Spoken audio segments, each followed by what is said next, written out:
Hey, my friends, I'm Matt. This is the 10-Minute Bible Hour podcast, and we are working on the following verses right now. Matthew 23, starting in verse 16. This is Jesus talking critically toward the Pharisees and the teachers of the law in the temple complex in front of everybody shortly before he gets crucified. Woe to you, blind guides! You say, if anyone swears by the temple, it means nothing. But if anyone swears by the gold of the temple, he is bound by his oath. And then he goes on. You blind fools, which is greater, the gold or the temple that makes the gold sacred? And then the next verses are going to follow the same pattern. But here's where I want to start with this conversation today. I have known a lot of people in my life who I would say are pretty honest folks. Pretty honest. I don't know. You got to leave some flexibility there, right? But every now and then I've run into people who are ludicrously honest. Like almost dangerously honest.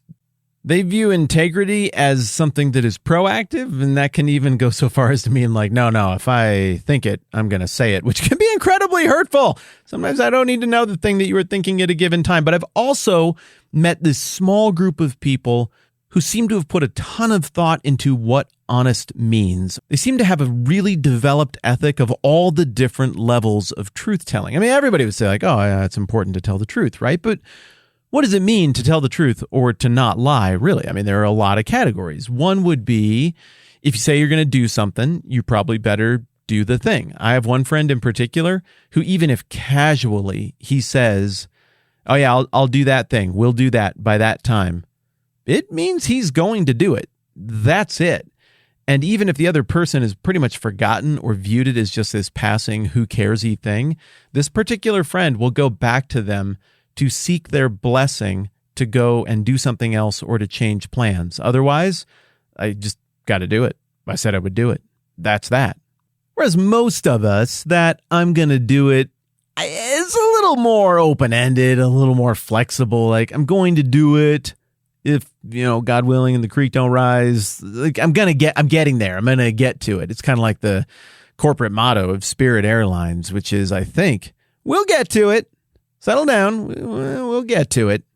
But then you got another category of truth-telling that would be something like a promise about what you're not going to do or how you're going to conduct yourself in a thing. Like, I'm not going there, I'm not doing that. And then maybe even the circumstances change a little bit. And you're like, wow, nuts, it makes more sense now for me to go and do that thing I said I wasn't going to do, but I said I wasn't going to do it. And I'm kind of bound by that. Now, most people would say, circumstances changed. But some people are like, nope, that's a matter of personal integrity.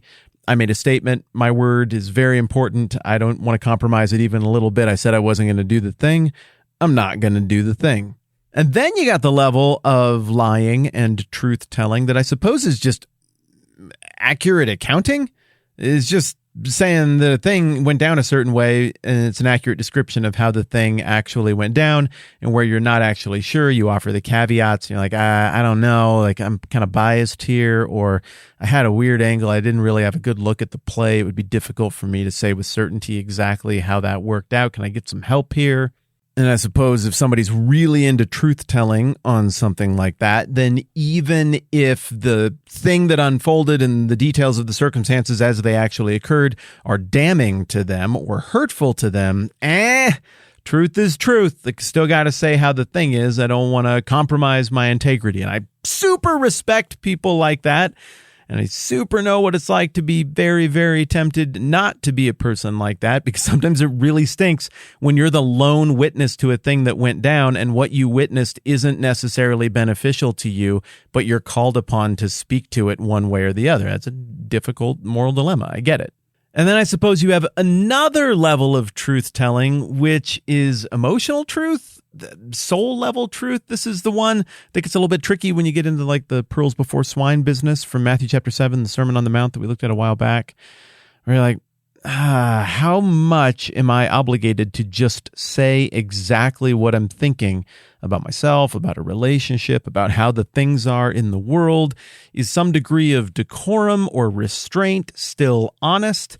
And again, I think that's the sort of thing that some people have a very developed ethic of. Other people would have a more simplistic ethic that would say, no, on that stuff, It's opinion. That could change at any time. You have plausible deniability. Say whatever you need to say in the moment. It'll be fine. Other people would say, nope, no matter what I am thinking about a thing, honesty means I just stand up boldly and I proclaim the thing at the clouds if I have to, but I always say the thing as I see the thing. And even though on the surface that sounds probably really down-home country integrity, yes sir, no sir, there's also a downside to that, in that it's very easy to paint yourself into corners as more thought, more reflection, more information gets added to the equation. You might think something differently, but then you might be in a place where you're like, no, changing your opinion is a sign of not integrity. So my point in all of this is to say we're in the middle of a passage in Matthew chapter 23 where we are talking about slippery oath taking. We're talking about weaseling with truth, and Jesus' accusation against the religious leaders of the time, who he's calling blind guides. His accusation is these guys are truth weasels. And you should note that by their behavior and by all of the weasel words that they use. And integrity and leadership are not things you should ascribe to them, because they are the blind leading the blind. And it's made evident by the fact that they don't handle basic matters of truth and falsehood, promises and keeping promises with any kind of integrity. So the reason I open this conversation the way I do is to say, look, I'm not encouraging, and I don't think the Bible even necessarily encourages, an overly simplistic view of truth and debate and ideas and accounting. Like, generally speaking, I think this is all safe to say. What the Bible teaches for people who would be adherents to the religion associated with the God purported to be behind this Bible would be, number one, generally speaking, you're supposed to tell people the truth about a thing that happened when asked. You're supposed to give an accurate accounting of stuff and not deceive people. This text also at several points indicates that, like, if you say you're going to do something, you're probably supposed to do it unless there's some really good reason otherwise, and then you would kind of need to be released from that by the people you made certain vows to, maybe even vows to God. The text certainly indicates that you don't want to be flippant or sloppy with that kind of thing, but decisive and careful with vows. And I mean, the glowing example of being not careful with your vows is back in the first third of Judges. I never remember where, 8, 9, 10, somewhere in there. There's the story of Jephthah. I'm looking now because I don't want to get that wrong. Of the guy who won a battle and made this rash vow about, whoever comes out to greet me, or whatever comes out to greet me from my house, I will sacrifice that to the Lord. And God didn't ask him to do it. That is in 11. And well, okay, I was close. And it turns out to be his kid who comes out, and the text certainly doesn't give the impression that it was like, and God was super happy that he made that vow, and then God was super happy that he kept it. But it looks like the guy does keep it, and it's just a bizarre anecdote. And I think it's supposed to read as a cautionary tale about making stupid, sloppy, dumb vows.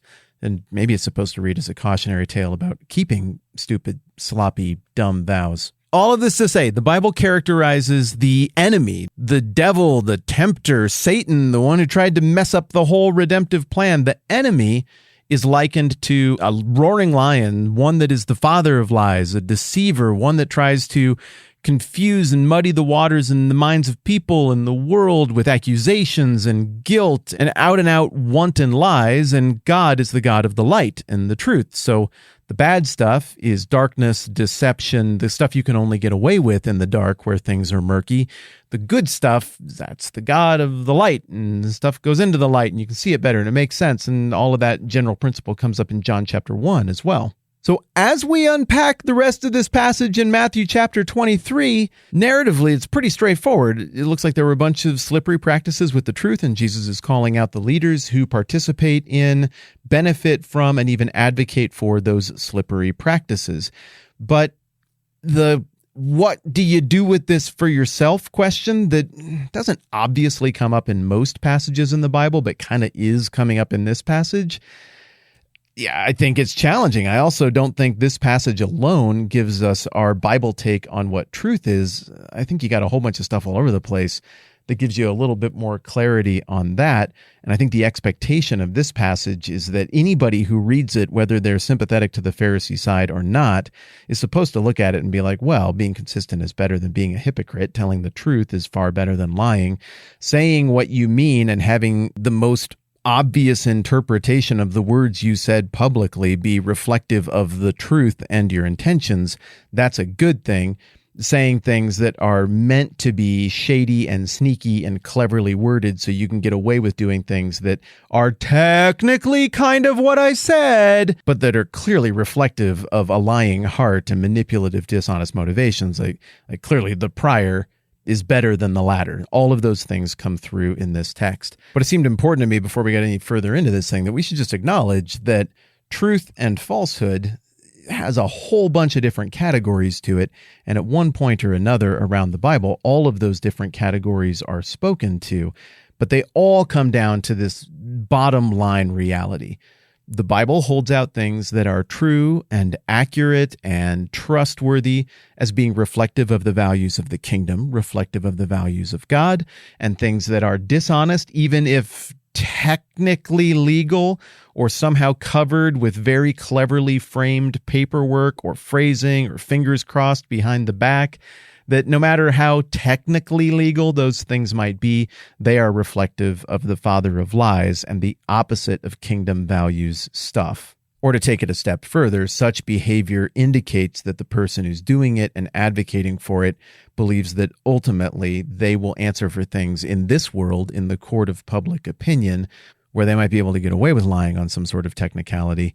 And correspondingly, such a character then doesn't care very much about the judgment of an all-knowing deity who sees the weaseling and manipulation and dishonesty they were employing, and probably wouldn't care at all about the paperwork that they did to make it look technically legal.